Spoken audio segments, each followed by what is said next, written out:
চলো স্টার্ট করা যাক। তো আজকের ক্লাসটা আমরা হিস্ট্রি দিয়ে স্টার্ট করছি। তো এর আগে আমরা কমপ্লিট করেছি গোলাম বংশ ইতিহাসে। তো আজকে আমাদের স্টার্ট হচ্ছে দিল্লি সালতানাতের মধ্যেই আমাদের স্টার্ট হচ্ছে আমাদের খলজি বংশ। ক্লিয়ার?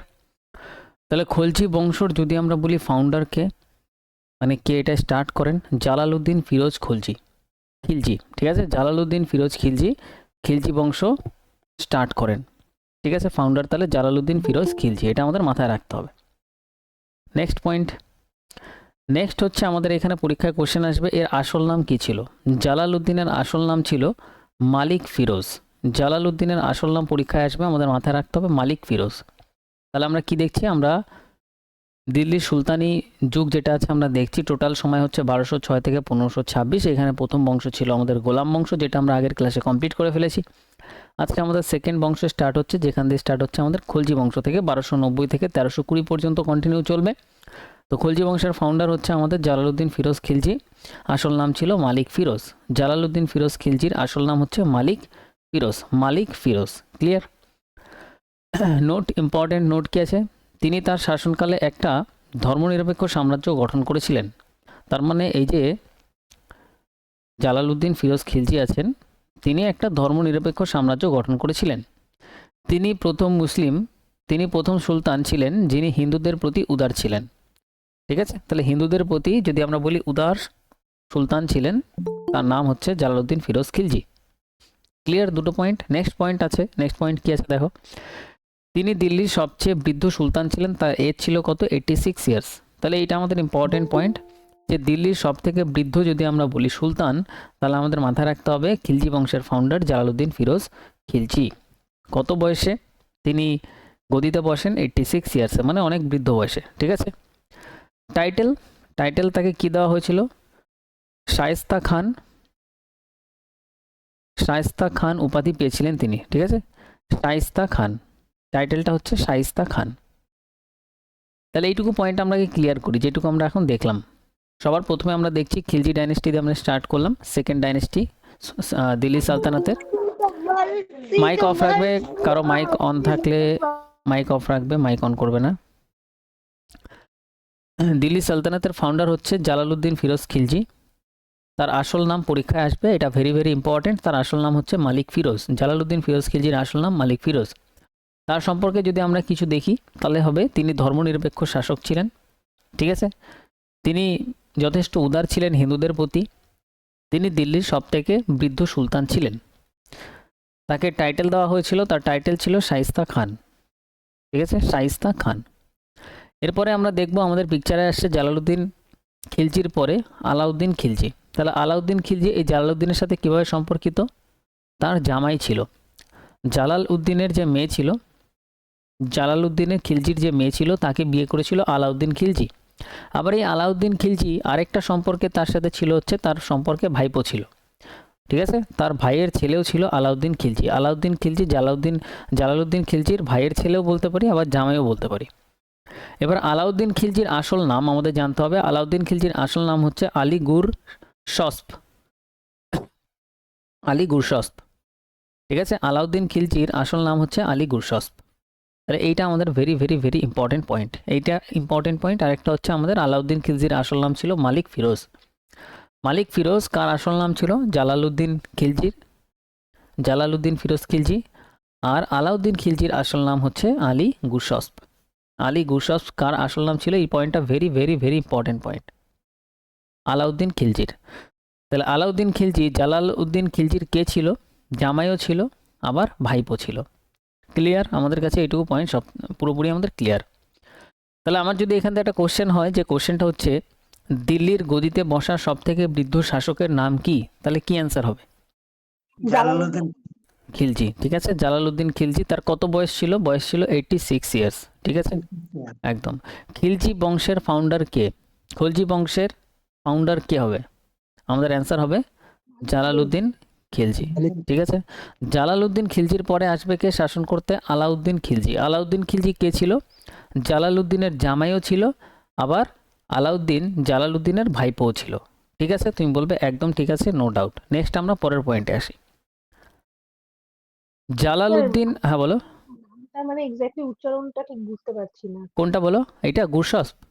হ্যাঁ হ্যাঁ গুর সস্প, তাহলে বস্য দন্তে শয় পয়, গুরসস্প, আলী গুরসস্প।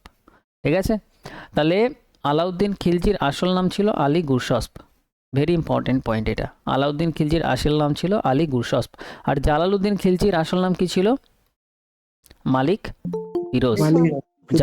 জালালউদ্দিন খিলজির আসল নাম ছিল হচ্ছে মালিক ফিরোজ। ঠিক আছে, এই আসল নাম, এই আসল নাম দুটোই ভেরি ভেরি ইম্পর্টেন্ট এখানে।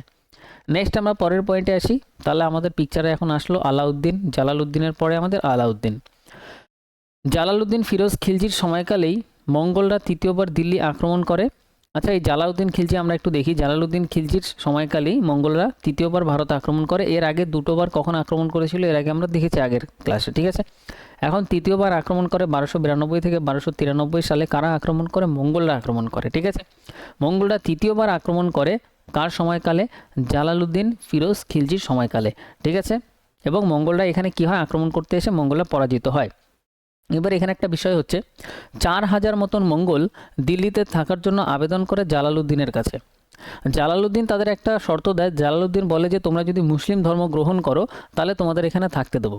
আর এবং তারা তা গ্রহণ করে। কারা গ্রহণ করে? মঙ্গলরা। তাহলে 4000 মঙ্গলরা জালালউদ্দিন খিলজির কাছে দিল্লিতে এসে থাকার জন্য আবেদন করে এবং জালালউদ্দিন তাদের বলে তোমরা যদি মুসলিম ধর্ম গ্রহণ করো তাহলে তোমাদের এখানে থাকতে দেবো, এবং তারা সেটা করে। মঙ্গলরা সেই মুসলিম ধর্ম গ্রহণ করে। এদেরই নিউ মুসলিম বলা হয় বা নবীন মুসলমান বলা হয়। ঠিক আছে, তাহলে নবীন মুসলমান কাদের বলা হয়? কতজন ব্যক্তি, কতজন মঙ্গলরা এসেছিল? 4000 মঙ্গলরা এসেছিল। মঙ্গলরা তৃতীয়বার ভারত দিল্লি আক্রমণ করেছিল কার সময়কালে? জালালউদ্দিন ফিরোজ খিলজির সময়কালে। জালালউদ্দিন খিলজি কে ছিল? জালালউদ্দিন ফিরোজ খিলজি ছিল খলজি বংশের ফাউন্ডার। ঠিক আছে, এবার আমরা যদি এর পরের পয়েন্টে আসি, দিল্লিতে এই 4000 যে মঙ্গলরা ছিল যারা মুসলিম ধর্ম এখন গ্রহণ করলো তাদের থাকার জন্য একটা শহর গঠন করা হয়। ঠিক আছে, যেটা মুঘলপুর বা মঙ্গলপুর নামে পরিচিত। তাহলে দিল্লিতে যে শহরটা ওই মঙ্গলদের থাকার জন্য তৈরি করা হয়েছিল জালালউদ্দিন ফিরোজ খিলজির সময়কালে, শহরটার নাম হচ্ছে মুঘলপুর বা মঙ্গলপুর। ক্লিয়ার? তুমি বলবে একদম ক্লিয়ার। নেক্সট আমরা পরের পয়েন্টে আসি। 1296-তে আলাউদ্দিন কি করে? দেবগিরি আক্রমণ করে। আলাউদ্দিনের ঘাঁটি কোথায়? দিল্লির দিকে, মানে উত্তরের দিকে। এবার আলাউদ্দিন কি করে? উত্তর থেকে দক্ষিণের দিকে আসে, মানে মহারাষ্ট্রের দিকে আসে। এই দেবগিরি কোথায় ছিল? দেবগিরি ছিল হচ্ছে মহারাষ্ট্রতে। মহারাষ্ট্র কোথায়, কোন দিকে পড়ে? ভারতের দক্ষিণের দিকে। ঠিক আছে, তাহলে মহারাষ্ট্র সর্বপ্রথম আক্রমণ করে। কে আক্রমণ করে? আলাউদ্দিন আক্রমণ করে। আলাউদ্দিন কে ছিল? জালালউদ্দিনের কে ছিল বলো তো? আলাউদ্দিন ভাইপো স্যার। ভাইপো ছিল, আরেকটা রিলেশন ছিল তার সাথে, জামাইও ছিল। একদম। এবারে আলাউদ্দিন কি করলো? আলাউদ্দিন মহারাষ্ট্র আক্রমণ করলো। এটা আবার কে জানতো না? জালালউদ্দিন জানতো না। সেখানে আক্রমণ করে কোথায়? মহারাষ্ট্র দেবগিরিতে আক্রমণ করে। আর এই মহারাষ্ট্রের দেবগিরিতে তখন শাসক ছিল রামচন্দ্র দেব। রামচন্দ্র দেব কোন বংশের ছিল? যাদব বংশের ছিল। যদি এর বংশ কখনো জানতে চায় তাহলে যাদব বংশ হবে। তাহলে আমরা এখন দেখছি যে আলাউদ্দিন দিল্লি থেকে আসলো কোথায়? মহারাষ্ট্রের দিকে। মহারাষ্ট্র দেবগিরিতে আক্রমণ করলো। সেখানকার শাসক কে ছিল? রামচন্দ্র দেব। রামচন্দ্র দেবের কোন বংশের ছিল? যাদব বংশের ছিল। এইবারে যখন রামচন্দ্র দেবকে আক্রমণ করে, কে? আলাউদ্দিন আক্রমণ করে, তখন সে দেবগিরিকে আক্রমণ করে এবং প্রচুর পরিমাণে, এই পয়েন্টটা একটু দেখে নাও, এটাই ছিল মুসলিম দ্বারা দক্ষিণকে প্রথম আক্রমণ। এই দক্ষিণে সর্বপ্রথম আক্রমণ মুসলিম দ্বারা হয়েছিল, এইটাই যে আলাউদ্দিন যেটা আক্রমণটা করেছিল। ঠিক আছে, এর আগে কেউ কোনো মুসলিম দক্ষিণে আক্রমণ করেনি। এটা একটা ইম্পর্টেন্ট নোট। এবারে আলাউদ্দিন এখানে যখন আক্রমণ করে, বিশাল সম্পত্তি কি করে? লুট করে, এবং রামচন্দ্র দেবের মেয়েকেও নিয়ে চলে আসে। ঠিক আছে, এবারে দেখো এই যে জালালউদ্দিন যে আছে, জালালউদ্দিন যখন এই ঘটনাগুলো পুরোপুরি জানতে পারে যে ওইখানে আলাউদ্দিন গেল, আলাউদ্দিন গিয়ে দেবগিরিকে আক্রমণ করলো এবং তার মেয়েকেও নিয়ে চলে আসলো। এবার জালালউদ্দিনের যেহেতু জামাই ছিল সম্পর্কে, এবার আরেকটা মেয়েকে যখন আনছে, এই ঘটনাতে জালালউদ্দিন কি হয়? রেগে যায়। এই ঘটনায় জালালউদ্দিন রেগে যায় এবং আলাউদ্দিনের সাথে দেখা করেন। আলাউদ্দিনের সাথে দেখা করা বা মিটিং করার কথা বলেন। জালালউদ্দিন তুমি আসো, তোমার সাথে আমি একটু দেখা করি। কে বললো? জালালউদ্দিন বলল। 1296-এর ঘটনা। আর এই 1296-তেই যখন দেখা করতে যায় জালালউদ্দিন আর আলাউদ্দিন একসাথে, তখন আলাউদ্দিন জালালউদ্দিনকে হত্যা করে দেয়। বোঝা গেল? তাহলে জালালউদ্দিনের কাহিনী খতম হয়ে গেল কত সালে? 1296 সালে। তাহলে পুরো ঘটনা একটা কানেকশন আমরা পেয়ে গেলাম যে কোথা দিয়ে কি ঘটলো। তাহলে আমরা যদি আরেকবার দেখি, আমরা এখান দিয়ে দেখব 1296-তে আলাউদ্দিন সর্বপ্রথম দক্ষিণের দিকে আক্রমণ করলো, দক্ষিণের মহারাষ্ট্র দেবগিরিতে আক্রমণ করলো। সেখানকার শাসক ছিল রামচন্দ্র দেব। ঠিক আছে, এইটাই ছিল মুসলিম দ্বারা দক্ষিণকে প্রথম আক্রমণ। তুমি বলবে ওকে। আলাউদ্দিন যখন এখানে আক্রমণ করে দেবগিরিতে, তখন ওখানে প্রচুর পরিমাণে ধন সম্পত্তি লুট করে, সঙ্গে রামচন্দ্র দেবের মেয়েকেও নিয়ে আসে। এই ঘটনায় একটু রেগে যায় কে? জালালউদ্দিন। তারপরে আলাউদ্দিন আর জালালউদ্দিন একটা মিটিং করতে, মানে একসাথে দেখা করতে চায়। কত সালে? 1296 সালেই। সেই সময় আলাউদ্দিন জালালউদ্দিনকে কি করে? হত্যা করে দেয়। ব্যাস, এবার কাহিনী খতম হয়ে গেল কার? জালালউদ্দিনের। এবং দিল্লির গদিতে এখন কে বসবে? পুরোপুরি দিল্লির গদিতে বসে যাবে আলাউদ্দিন খিলজি। এখন দিল্লির সুলতান কে হয়ে যায়? আলাউদ্দিন খিলজি। আলাউদ্দিনের খিলজির সময়কাল যদি আমরা বলি 1296 থেকে 1316। 1296 থেকে 1316 পর্যন্ত শাসন করবে দিল্লির গদিতে আলাউদ্দিন খিলজি। ক্লিয়ার? তুমি বলবে ক্লিয়ার। এইবারে একটা শিলালিপি আছে, শিলালিপিটার নাম হচ্ছে নোট। একটা নোট মানে হচ্ছে ইম্পর্টেন্ট পয়েন্ট, এখান থেকে পরীক্ষায় কোশ্চেন আসতে পারে। নোটে কি লেখা আছে?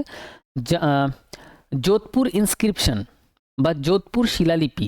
শিলালিপি, শিলার ওপরে যে লিপি লেখা আছে সেটাই হচ্ছে শিলালিপি। তাহলে যে যোধপুর শিলালিপি আছে সেইখান থেকে আমরা জানতে পারি যে এই আলাউদ্দিন সম্পর্কে, আর আলাউদ্দিনকে সেখানে ভগবানের সাথে তুলনা করা হয়। কেন ভগবানের সাথে তুলনা করা হয়? তার কারণ হচ্ছে আলাউদ্দিন তখনকার দিনে অনেক কিছু ভালো ভালো জিনিস করেছিল, তো এই জন্যই আলাউদ্দিনকে ভগবানের সাথে তুলনা করা হয়। আর এই যে আলাউদ্দিনকে ভগবানের সাথে তুলনা করা হয়েছে, এটা আমরা ইতিহাসের কোন ইনস্ক্রিপশন থেকে জানতে পারি? আমরা যোধপুর শিলালিপি থেকে জানতে পারি, বা যোধপুর ইনস্ক্রিপশন থেকে জানতে পারি। বোঝা গেল? তুমি বলবে একদম ক্লিয়ার। তাহলে পরীক্ষায় কোশ্চেন এখান থেকে কি আসবে? যোধপুর ইনস্ক্রিপশন বা যোধপুর শিলালিপি থেকে কার সম্পর্কে জানা যায়? তোমার অ্যান্সার হবে যোধপুর শিলালিপি থেকে জানা যায় আলাউদ্দিন খিলজি সম্পর্কে। কার সম্পর্কে? আলাউদ্দিন খিলজি সম্পর্কে। আলাউদ্দিন খিলজির সময়কাল কত সাল থেকে কত সাল? 1296 থেকে 1316। 1296 থেকে 1316। তো দিল্লিতে এখন শাসন করতে শুরু করে কে? আলাউদ্দিন খিলজি। এবার আলাউদ্দিন খিলজি প্রথম যে কাজটা করে সেটা হচ্ছে দিল্লিতে স্থায়ী সেনা সর্বপ্রথম তিনি রাখেন। Very very very important point, স্টারও দেওয়া আছে। মানে এর আগে যতজন শাসন করেছে তাদের প্রচুর পরিমাণে সেনা ছিল। এই যে ধরো তাদের সেনা এখানে কি করছে? এই সেনাগুলো যুদ্ধের সময় যুদ্ধ করতে যাচ্ছে। যখন যুদ্ধ শেষ তখন এই সেনাগুলো এসে বাড়িতে এসে চাষবাস করে খাচ্ছে। তাহলে এটা স্থায়ী সেনা না। কিন্তু আলাউদ্দিন খিলজি বলল আমি কিছু আর্মি গঠন করব, আর তারা যখন যুদ্ধ করবে তখন যুদ্ধে যাবে, যখন যুদ্ধ করবে না তখন এখানে বসে শুধু যুদ্ধের প্র্যাকটিস করবে, আর তাদের মাসে মাসে আমি মাইনা দেব, আর তোমাদের কোনো কাজ তোমাদের এর জন্য বেঁচে থাকার জন্য করতে হবে না। এটাকেই বলা হয় স্থায়ী সেনা। তাহলে দিল্লিতে সর্বপ্রথম স্থায়ী সেনা তৈরি করেন কে? স্থায়ী সেনা সর্বপ্রথম তৈরি করেন আলাউদ্দিন খিলজি। তার মানে তার মাথায় তো বুদ্ধি ছিল, ঠিক আছে। কিন্তু এই আরেকটা পয়েন্ট এখানে বলি, এই যে আলাউদ্দিন খিলজি সম্পর্কে আমরা দেখছি, এ কিন্তু পুরোপুরি নিরক্ষর ছিল। বোঝা গেল? তার ছোটবেলাটা এমনভাবে কেটেছে যে সে ভালোভাবে শিক্ষা গ্রহণ করতে পারেনি, কিন্তু নিরক্ষর হওয়া সত্ত্বেও সে কত কিছু উন্নত মানের জিনিস করবে। প্রথম পয়েন্টে আমরা দেখতে পেলাম সে স্থায়ী সেনা গঠন করলো। বোঝা গেল? তারপরে সেকেন্ড পয়েন্ট, তিনি সর্বপ্রথম সেনাদের নগদ বেতন দেওয়া চালু করেন। তাহলে পরীক্ষায় যদি কোশ্চেন আসে সেনাদের নগদ বেতন দেওয়া সর্বপ্রথম কোন শাসক চালু করেন, তাহলে আমাদের বলতে হবে আলাউদ্দিন খিলজি। যদি আমাদের কোশ্চেন আসে স্থায়ী সেনা সর্বপ্রথম কে চালু করেন, স্থায়ী সেনা রাখা সর্বপ্রথম কে শুরু করেন, তাহলে আমাদের অ্যান্সার হবে আলাউদ্দিন খিলজি। এবার একটা সভাকবি আছে, সভাকবির নাম হচ্ছে আমির Khusru. Very very very important ব্যক্তি। আমির খুসরুই আলাউদ্দিন খিলজির সভাকবি ছিলেন। তাহলে আমির খুসরু কার সভাকবি ছিলেন? আলাউদ্দিন খিলজির সভাকবি ছিলেন। আমির খুসরুর জন্ম কোথায় হয়? উত্তরপ্রদেশের পাটিয়ালি গ্রামে। উত্তরপ্রদেশের পাটিয়ালি গ্রামে আমির খুসরুর জন্ম হয়। গ্রামটাও ইম্পর্টেন্ট। উত্তরপ্রদেশের পাটিয়ালি গ্রামে আমির খুসরুর জন্ম হয়। মৃত্যু কোথায় হয়? আমির খুসরুর মৃত্যু হয় দিল্লিতে। মৃত্যুটা অতটা ইম্পর্টেন্ট না, কিন্তু আমির খুসরুর জন্ম কোন গ্রামে হয় এটা কিন্তু কোশ্চেন আসতে পারে। উত্তরপ্রদেশের পাটিয়ালি গ্রামে। ক্লিয়ার? তুমি বলবে ক্লিয়ার। এই আমির খুসরুকেই আমির খুসরুকেই যে সভা কবি ছিল কার? আলাউদ্দিন খিলজির, একেই ভারতের তোতা পাখি বলা হয়। Very very very important point, পরীক্ষায় কিন্তু কোশ্চেন এটা দিয়ে আসবে। ভারতের তোতা পাখি কাকে বলা হয়? আমির খুসরুকে ভারতের তোতা পাখি বলা হয়। আমির খুসরুকে ভারতের তোতা পাখি বলা হয়। এই আমির খুসরুই তবলা এবং সেতার বাদ্যযন্ত্র আবিষ্কার করেন। তাহলে পরীক্ষায় যদি কোশ্চেন আসে তবলা আর সেতার বাদ্যযন্ত্রকে আবিষ্কার করে, অ্যান্সার হবে আমির খুসরু। আমির খুসরু কে ছিলেন? আলাউদ্দিন খিলজির সভাকবি ছিলেন। আমির খুসরু কোথায় জন্মগ্রহণ করে? উত্তরপ্রদেশের পাটিয়ালি গ্রামে। ক্লিয়ার? তুমি বলবে ক্লিয়ার। আমির খুসরুই কাশ্মীরকে পৃথিবীর স্বর্গ বলেছিলেন। সর্বপ্রথম আমির খুসরুই কাশ্মীরকে পৃথিবীর স্বর্গ বলেছিলেন। তারপরে নেক্সট পয়েন্ট হচ্ছে আমির খুসরু আলাউদ্দিনকে উপাধি দেন। কি উপাধি দেন? সুলতান ই জাহান। সুলতান ই জাহান। সুলতান ই জাহান মানে বিশ্বের সুলতান, এটার মানে হচ্ছে বিশ্বের সুলতান। তাহলে সুলতান ই জাহান উপাধি কে কাকে দিয়েছিল? সুলতান ই জাহান উপাধি আমির খুসরু দিয়েছিল আলাউদ্দিন খিলজিকে। সুলতান ই জাহান উপাধি কে কাকে দিয়েছিল? আমির খুসরু দিয়েছিল আলাউদ্দিনকে। ক্লিয়ার? তাহলে আলাউদ্দিন সম্পর্কে আমরা এখানে এইটুকু দেখলাম, পরের ক্লাসে আমরা বাকিটা কন্টিনিউ করব। তাহলে আজকে যেটুকু দেখলাম ভালো করে একটু আরেকবার রিভিশন করে নাও। আমরা দিল্লি সালতানাত সম্পর্কে দেখছি, 1206 থেকে 1526 পর্যন্ত এই কাহিনী আমাদের কন্টিনিউ চলবে। সেখানে প্রথম বংশ আমরা দেখেছিলাম গোলাম বংশ, পিডিএফ দেওয়া আছে, রিভিশন করবে। এরপর আমরা দেখছি সেকেন্ড যে ডাইনেস্টি এখানে আসবে, এখানে টোটাল 5টা ডাইনেস্টি আসবে। সেকেন্ড ডাইনেস্টি এখানে আসবে হচ্ছে আমাদের খিলজি বংশ। খিলজি বংশের সময়কাল 1290 থেকে 1320 পর্যন্ত আমরা যাত্রা করব। ক্লিয়ার? এই খিলজি বংশের ফাউন্ডার কে ছিল? জালালউদ্দিন ফিরোজ খিলজি। আসল নাম এখানে ইম্পর্টেন্ট, মালিক ফিরোজ। তাহলে জালালউদ্দিন ফিরোজ খিলজির আসল নাম কি ছিল? মালিক ফিরোজ। জালালউদ্দিন খিলজির আসল নাম ছিল মালিক ফিরোজ। তারপরে এখানে নেক্সট ইম্পর্টেন্ট পয়েন্ট, শাইস্তা খান টাইটেল দেওয়া হয়েছিল কাকে? জালালউদ্দিন ফিরোজ খিলজিকে শাইস্তা খান। জালালউদ্দিন ফিরোজ খিলজির জামাই বা ভাইপো ছিল কে? আলাউদ্দিন খিলজি। তুমি বলবে ওকে। আলাউদ্দিন খিলজির আসল নাম পরীক্ষায় আসবে। আলাউদ্দিন খিলজির আসল নাম আলী গুরশস্প। আলী গুরশস্প হচ্ছে জালালউদ্দিন ফিরোজ খিলজির আলাউদ্দিন ফিরোজ খিলজির আসল নাম। আলাউদ্দিন খিলজির আসল নাম হচ্ছে আলী গুরশস্প। ক্লিয়ার? তুমি বলবে ক্লিয়ার। নেক্সট এখানে ইম্পর্টেন্ট পয়েন্ট হচ্ছে 1296 সালে, আচ্ছা, তৃতীয়বার আক্রমণ করেছিল মঙ্গলরা কার সময়কালে? জালালউদ্দিন ফিরোজ খিলজির সময়কালে। ঠিক আছে? তারপরে এখানে তো আমরা একটু কাহিনী দেখলাম। নেক্সট ইম্পর্টেন্ট পয়েন্ট আমাদের এখানে 1296 আলাউদ্দিন কি করে? রামচন্দ্র দেবকে আক্রমণ করে মহারাষ্ট্রতে, যেটা আমাদের সাউথে মুসলিম দ্বারা প্রথম আক্রমণ। ঠিক আছে? দক্ষিণ ভারতে প্রথম আক্রমণ মুসলিম দ্বারা। তারপরে আমরা এখান থেকে এটুকু দেখলাম।